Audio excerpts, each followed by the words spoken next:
Halo, selamat malam. Perkenalkan nama saya Marta Susila. Saya dari Prodi Akuntansi, kelas Regular Plus. Sini saya akan membahas mengenai etika dan bisnis, yang khususnya pembahasan tentang pelanggaran etika bisnis pada PT Unilever Tbk Indonesia. Presentasi saya yang pertama adalah, yang akan kita bahas ialah kasus pelanggaran etika bisnis pada PT Unilever. Latar belakang PT Unilever. PT Unilever Indonesia Tbk adalah didirikan pada tanggal 5 Desember 1933 sebagai C. Fabricant and Naval dengan akta nomor 33 yang dibuat oleh Tuan A.H. Ophuijsen, notaris di Batavia pada tanggal 30 Juni 1997. PT Unilever Tbk bergerak dalam bidang produksi sabun, deterjen, margarin, minyak sayur, dan makanan yang terbuat dari susu, es krim, dan makanan dan minuman terbuat dari teh, serta produk-produk kosmetik. Pelanggaran yang dilakukan oleh PT Unilever yang pertama itu mereka menganggap pada pencemaran air.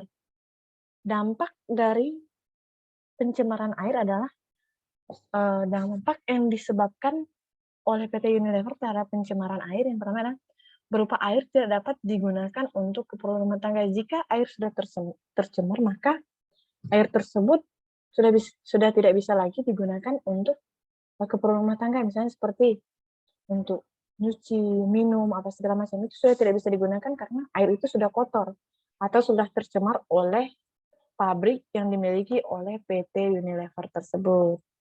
Yang kedua adalah dampak pencemaran udara. Dampak yang mengakibatkan polusi udara sehingga mengganggu kenyamanan bagi para pengguna jalan, contohnya asap. Asap, jika polusi udara seperti asap, maka hal tersebut dapat mengakibatkan kemacetan pada kendaraan, misalnya kemacetan pada arus lalu lintas. Jika terjadi asap di perjalanan jalan raya misalnya, maka di situ akan mengganggu jarak pandang seseorang dalam mengendarai kendaraan, baik kendaraan roda 4 maupun roda 2. Yang ketiga ada dampak pencemaran tanah. Tanah yang dicemarkan oleh bahan pencemar seperti senyawa karbonat, maka tanah tersebut akan menjadi asam. Asam H2S yang bersama dengan CO membentuk senyawa beracun sehingga dalam tanah cacing pengemur tanah mati. Cacing pengemur tanah adalah salah satu penyubur pada tumbuhan. Misalnya, jika tanah tersebut sudah tercemar dan cacing penyubur tersebut sudah mati, maka tanah tersebut akan tidak bisa digunakan lagi untuk menanam sesuatu misalnya seperti sayur, buah, tanaman-tanaman lainnya. Jika tanah sudah tercemar, kemungkinan tumbuhan itu bisa hidup, tapi tidak subur. Bisa jadi belum sempat memiliki buah, dia sudah mati misalnya, karena tidak subur, karena tanah tersebut sudah memiliki zat asam, yang namanya zat asam, senyawa, maka tanah itu tidak bisa lagi untuk digunakan untuk menanam tanaman seperti sayur, buah, dan lain-lain. Contohnya. Selanjutnya ada analisis masalah. Oke, dari masalah tersebut dapat kita analisiskan sebagai berikut.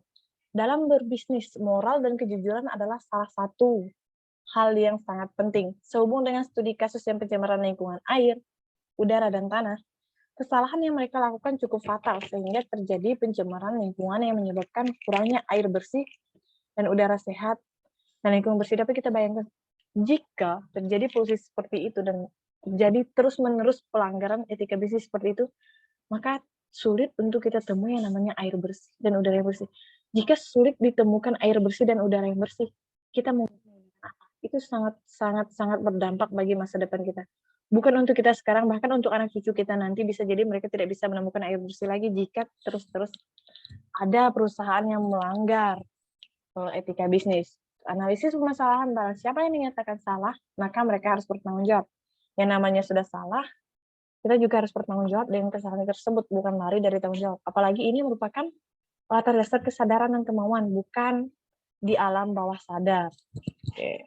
Selanjutnya penyelesaian masalah. Dari masalah-masalah tersebut dapat dianalisiskan dan ada juga penyelesaian masalahnya. Yang pertama itu penegakan penegakan budaya berani bertanggung jawab, berani berbuat, berani bertanggung jawab. Yang kedua itu mengukur kinerja yang jelas, bukan berdasarkan kedekatan. Misalnya, mengukur kinerja yang jelas itu mengukur kinerja berdasarkan kemampuan seorang tersebut, bukan berdasarkan dia dekat dengan atasan, dekat dengan bos, itu tidak sama sekali. Terus selanjutnya ada pengelolaan sumber daya manusia yang baik. Dengan pengelolaan sumber daya manusia yang baik, maka akan meminimalisasi pencemaran-pencemaran seperti yang kita bahas di atas tadi. Selanjutnya, meminimalisasi dan mengelola limbah dengan baik sehingga dapat mengurangi pencemaran lingkungan khususnya. Jika kita mengelola limbah pada tempatnya, maka ini dapat meminimalisasi kemungkinan pencemaran terhadap air, lingkungan, tanah, dan udara. Selanjutnya, alasan metode penyelesaian. Alasan dipilih metode penyelesaian seperti budayakan bertanggung jawab, apa segala macam adalah, di sini kita bahas. Pertama, alasan pertama adalah dengan rasa bertanggung jawab dengan tindakan yang dilakukan dapat meminimalisasi kesalahan. Jika kita memiliki rasa bertanggung jawab, dan kita juga dapat menimbulkan efek jerah. Kita sudah melakukan kesalahan yang sama, mesti kita melakukan kesalahan yang sama lagi, kan itu sangat tidak mungkin. Sudah dengan mengelola sumber daya manusia, maka dapat mengurangi kesalahan para pekerja. Yang ketiga, dengan meminimalisasi atau mengelola limbah khususnya pabrik, maka akan lebih sedikit kemungkinan lingkungan tercemar. Kesimpulan dari keseluruhan yang pertama adalah PT Unilever telah menggunakan etika dalam bisnis. Kedua itu pelanggaran seperti pencemaran lingkungan, udara, air, disebabkan karena kelalaian yang tidak menerapkan etika bisnis pada perusahaan. Ketiga, PT Unilever sudah menegakkan peraturan, upaya mempertanggungjawabkan apa yang terjadi pelanggaran etika pada bisnis yang dapat menimbulkan kerugian. Saran dari saya itu, dari hasil penulisan di atas, diharapkan PT Unilever konsisten dalam menjalankan etika bisnisnya agar menghindari segala pelanggaran yang terjadi dan mempertahankan serta meningkatkan segala prestasi yang telah dicapai dan selalu memberikan dampak positif terhadap bisnisnya dan juga untuk masyarakat di sekitarnya. Jika kita sudah memiliki prestasi yang tinggi tapi etika kita tidak dilakukan, maka itu dianggap nol atau tidak dinilai. Sekian presentasi dari saya ucapkan terima kasih, selamat malam.